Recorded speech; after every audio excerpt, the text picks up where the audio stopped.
Hello, welcome to my next video. Here we will talk about brick and click model. Brick and click, also called as click and brick or click and mortar, is a jargon term for a business model in which a company integrates both offline, that is bricks, and online, that is click presence, sometimes with the third extra flip, that means physical catalogs. Additionally, many will also offer the telephone ordering and mobile phone apps, or at least provides telephone sales support. The advent of the mobile web has made businesses operating brick and click businesses especially popular because it means customers can do tasks like shopping when they have spare time and do not have a computer. Many of these users prefer to use mobile shopping sites. A popular example of brick and click model is when a chain of stores allows the customers to order products either online or physically in one of their stores, also allowing them to either pick up their order directly from a local branch of the stores or get it delivered at their homes. There are many alternative combinations of this model. The success of the model in the many sectors has lessened the credibility of some analysts to argue that the internet would render traditional retailers obsolete through the disintermediations. As you can see various examples, the brick and click model business model can encompasses a variety of different type of businesses across many industries. You might currently run a brick and mortar store and decide to start an online store to offer your products through an e-commerce experience as well. On the other hand, you might currently run a successful e-commerce business and decide to open a storefront to bring your products to the customers in person. When it comes down to it, therefore the implementation of brick and click model will likely be unique to your specific business. This being said, however, regardless of how you implement this model, brick and click generally functions based on a few common principles. The principles on brick and click models includes flexibility in operations, where customers can get flexibility in their operations. They can buy online as well as offline. Also, the retail stores, they can sell their products offline as well as online option can be provided. The next is unifying the shopping experiences. Similar to the another goal of the Blick and Click model is to provide the customers with a unified shopping experience, meaning your two channels, that is physical as well as online.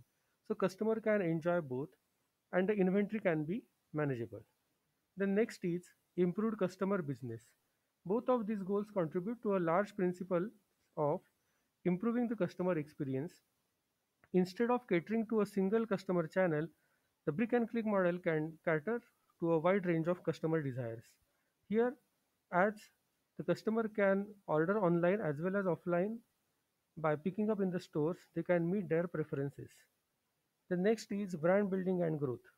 Finally, of course, the ultimate goal of the strategy is the success of your business. By reaching out more customers and providing a better experience, you will hopefully across or access increase profits and business growth. Now we will see various pros and cons of brick and click model.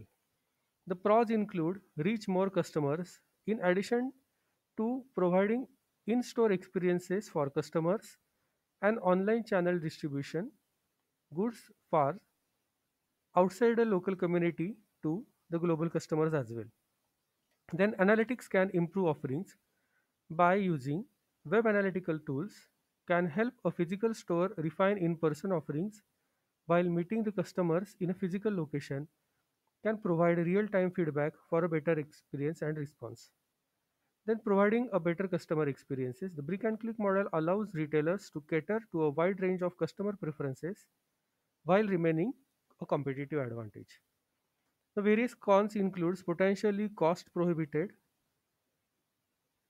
Operating both an e-commerce and brick and click mortar location comes to additional overhead cost, such as buying a store security system, and paying regular website management cost, etc.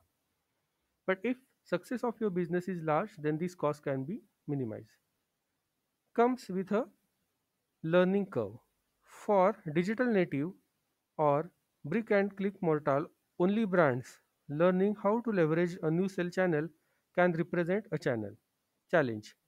Now, increasing time investment, inventory management across two channels, turning online analytics into actions, and lessening discrepancies between the online and offline shopping experiences requires more time to implement and management.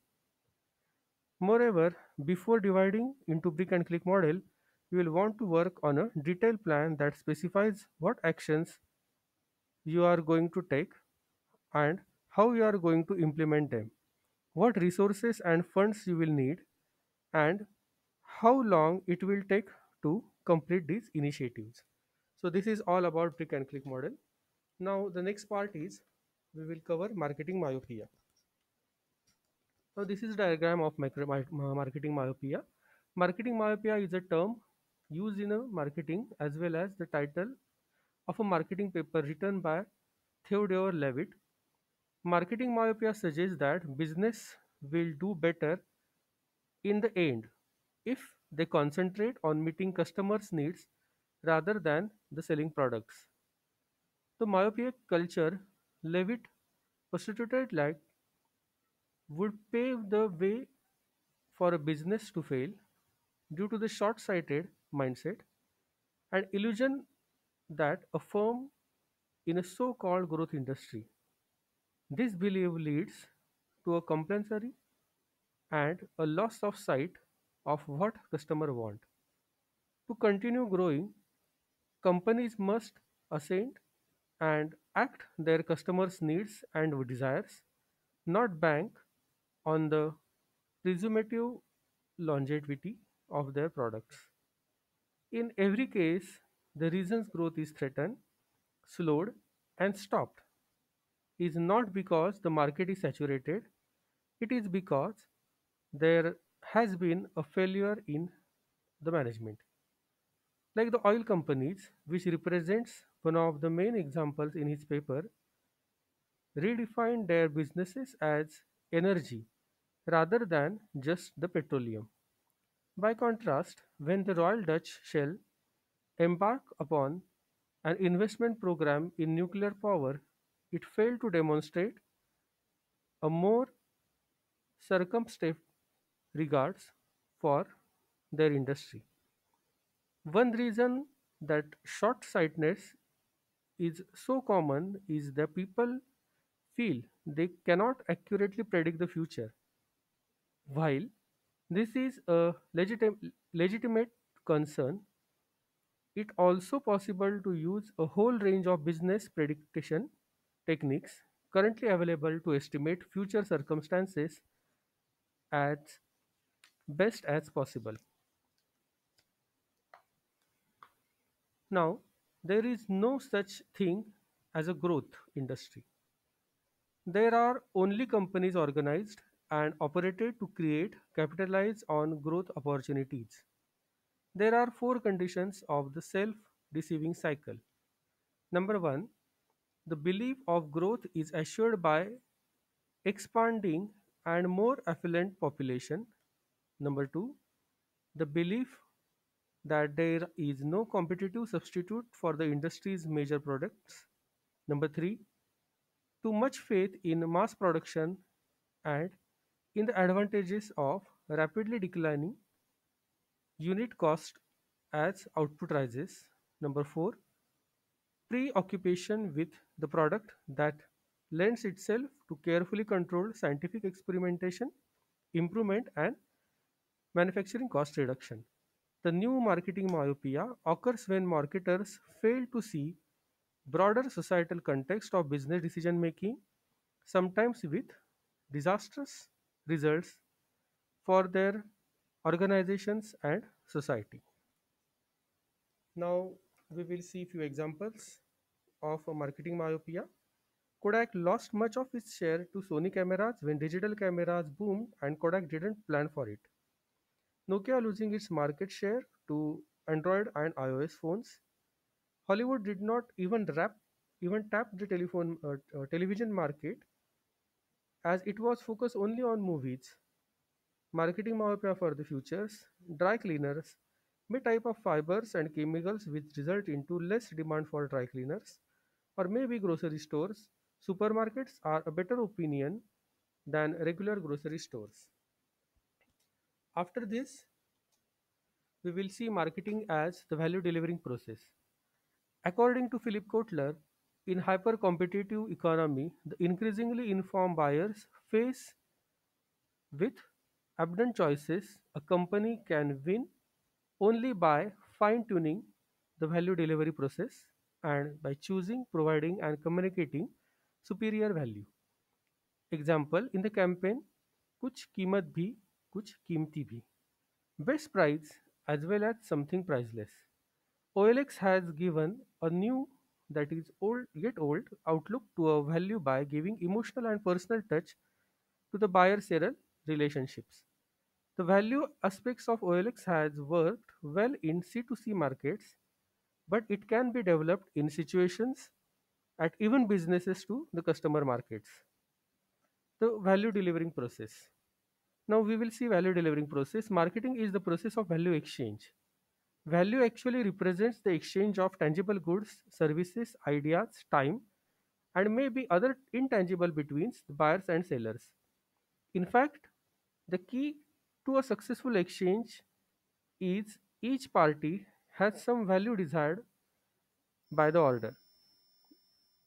This has got an impact on the entire marketing concepts, philosophy, design, and implementation. Building and enhancing strong buyer-seller business relationship is a strong part coefficient of the value delivering process.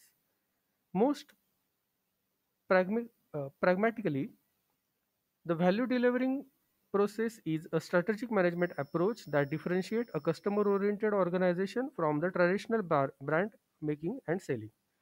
Now we will see the value delivering process. First is choose the value, then provide the value, and next is communicate the value. Now what is choosing the value? Where the marketing management does its own homework marketing before any product exists. Example market segmentation, targeting and positioning as essence of the first phase of strategic marketing. The next is providing the value, where marketing management decides the marketing mix criteria. Example, marketing tactics that will provide a strong competitive and thus a differential advantage. The next is communicating the value, where marketing management decides on the actual implementation process utilization of the sales force, sales promotion, advertisement, and other integrated communications tool as well. Now we will see the traditional process versus the value creation and delivering process. Now, as you can see in the first figure, traditional physical process sequence, first of all, you have to make the product and then you have to sell the product. So, what is this making the product? Making the product is strategic marketing and selling the product is tactical marketing. But strategic marketing, first of all, concentrate on designing the product, then procurement, that is purchasing the raw materials, and then manufacturing, that is making the product. After this making the product, now you have to deliver this product to the final customer. Then you have to decide the price. Then you can sell the products by promotional and advertisement. You can distribute your product or services through various wholesalers and retailers. And after that, you can provide services.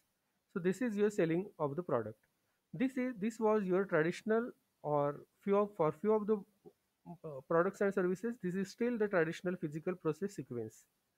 Now this should be replaced, according to this marketing as a value delivering process. This should be replaced by a value creation and delivering process. Now what is this value creation and delivering process? They focuses first you have to choose the value, then you can provide the value, and then you can communicate value. This choosing the value is strategic marketing, and providing the value and communicating value to the ultimate customer is your tactical marketing. Now we will see how this value delivery has changed over the time. Value delivery is the manner in which you can design your product such that it gives maximum value to the customers using it. The value delivered to the customer can be in the form of products, benefits, attributes, etc. Anything which creates value for your customer should be involved in your value delivering process. If you were to ask your parents in India whether they had air conditioned 3 decades back in their childhood, the answer will be probably no. India had just become independent and has still developing right in struggling nation. Today, if someone asks you about your end conditions, you will not only have it in your house, but you will have your own opinions about the air conditions, which are best and which brand gives you most value. What has changed is the value delivering process. Initially, during the industrial age, the products were first made and then marketed. Today, companies are trying to fill gaps by sensing what the customers want and then delivering their products. Due to this change in mindset, customers are receiving far more value from today's products than from the ones which were manufactured a couple of decades ago. The value delivering process we have just seen that have a major change in three major areas: choosing the value, choosing which value is most important to the customer. Today, in the value delivering process, the customer is at the center of attraction and attention, and the products and services are designed keeping the customers in mind. Thus, the value delivering process is correct from start, wherein the product itself is chosen based on its value to the customers. The products which are not valuable are phased out from the start. Now, next is delivering the value, forming a strong marketing strategy, placing the marketing mix, finding the target markets, and other such tactics. Those are ways in which delivering the value to the customers has become easier.